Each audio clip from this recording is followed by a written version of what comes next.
Salam saudara yang terkasih dalam Tuhan.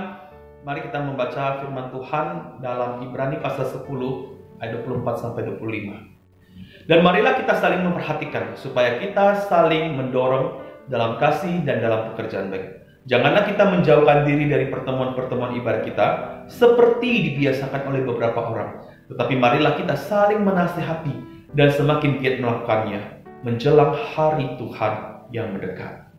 Saudaraku yang terkasih dalam Tuhan, pandemi COVID-19 sudah kurang lebih hampir 1,5 tahun. Dan di dalam masa-masa yang sulit ini, ada begitu banyak juga anak-anak Tuhan yang mengalami tantangan demi tantangan.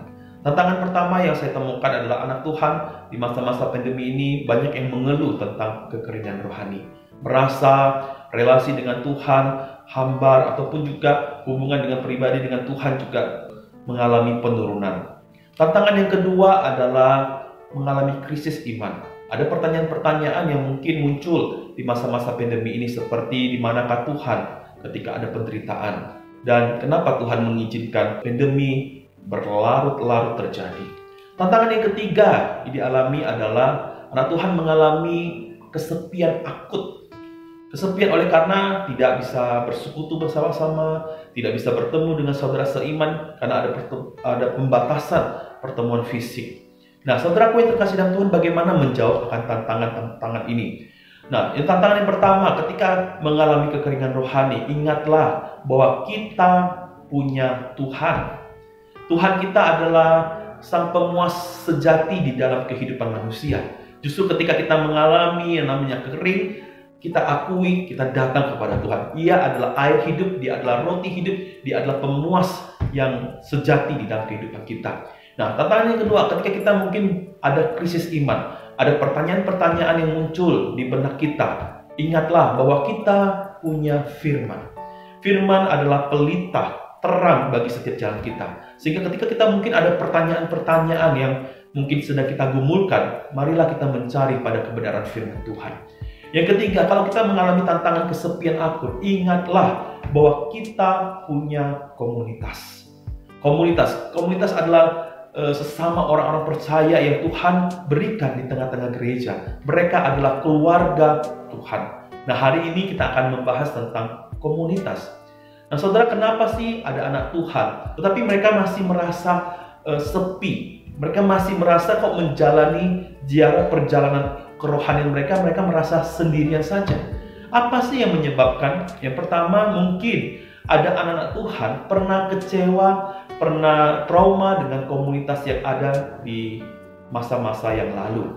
Nah, saudara, bagaimana ketika ada anak Tuhan yang mengalami trauma sehingga sulit mau berkomunitas atau membangun komunitas itu kembali? Nah, ingatlah bahwa seringkali masalah-masalah muncul di dalam kehidupan berkomunitas. Marilah kita melihat itu tidak sebagai sebuah ancaman, tapi melihat itu sebagai kesempatan untuk bisa bertumbuh dengan lebih baik. Kesempatan untuk bisa belajar sabar, belajar untuk bisa mengampuni, mengasihi. Karena itulah suatu proses yang sedang Tuhan bentuk di dalam kehidupan kita supaya kita semakin serupa dengan Kristus. Dalam Amsal pasal 27 ayat 17, besi menajamkan besi, orang menajamkan sesamanya. Kita butuh rekan-rekan seiman.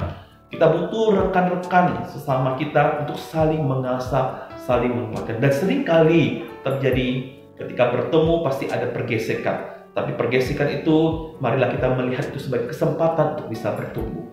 Yang kedua, mungkin menganggap bahwa saya rasa cukup kok sendiri, sudah berjalan sendiri sudah cukup kok. Tidak merasa perlu ada orang lain bersama dengan saya di dalam perjalanan saya sebagai anak Tuhan. Nah, saudaraku yang terkasih dalam Tuhan, saya harus katakan kepada saudara bahwa pertumbuhan rohani yang sejati harus dipahami secara komunal. Hal itu melibatkan tentang tubuh Kristus.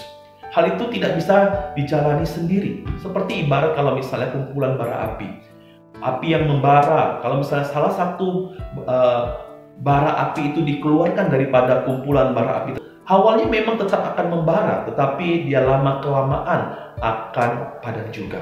Oleh karena itu kita butuh kawanan, rekan-rekan, keluarga di dalam Tuhan. Karena disitulah tempat di mana kita mengalami sebuah pertumbuhan rohani sejati. Karena di saat itu yang lemah akan dikuatkan mereka yang kuat. Yang kuat akan menopang mereka yang lemah. Ketika kita mempunyai kehidupan berkomunitas bersama-sama, Di situ kita bisa menjadi terang yang lebih bersinar bersama-sama. Sama seperti misalnya di dalam ruangan. Kalau misalnya dalam ruangan itu hanya ada satu lilin, terang nggak ruangan tersebut? Terang sih, tapi bayangkan dalam satu ruangan itu ada 10, ada 12, ada 15 lilin yang menyala, tentu ruangan itu akan jauh lebih terang. Kehidupan komunitas yang bersama itu akan memancarkan terang itu dengan lebih dahsyat lagi. Yang ketiga adalah mungkin ada pertanyaan sebagian orang, saya ingin kehidupan berkomunitas, tapi saya tidak tahu bagaimana harus berkomunitas. Nah, saudaraku yang terkasih dalam Tuhan, ketika saudara mendengarkan renungan singkat ini, saya juga ingin mengingatkan dan juga mengajak saudara bahwa gereja kita, GKKB Jemaat Pontianak, kita punya sarana bagi saudara-saudara yang ada untuk bisa hidup dan tinggal di dalam komunitas, yaitu melalui persekutuan rayon.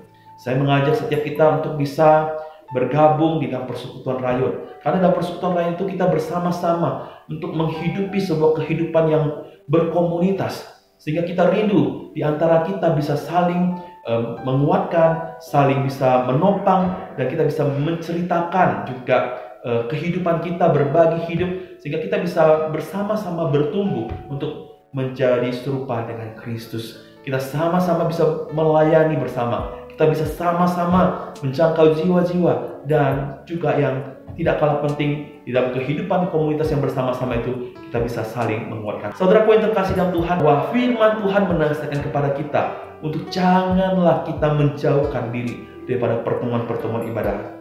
Dan janganlah kita menjauhkan diri daripada setiap komunitas-komunitas yang Tuhan memang sudah sediakan bagi setiap kita.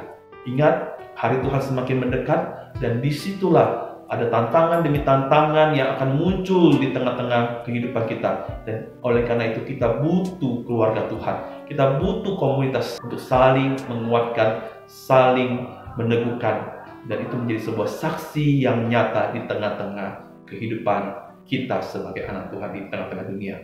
Kiranya Tuhan menolong kita, memberkati kita, dan damai sejahtera beserta dengan kita semua. Amin.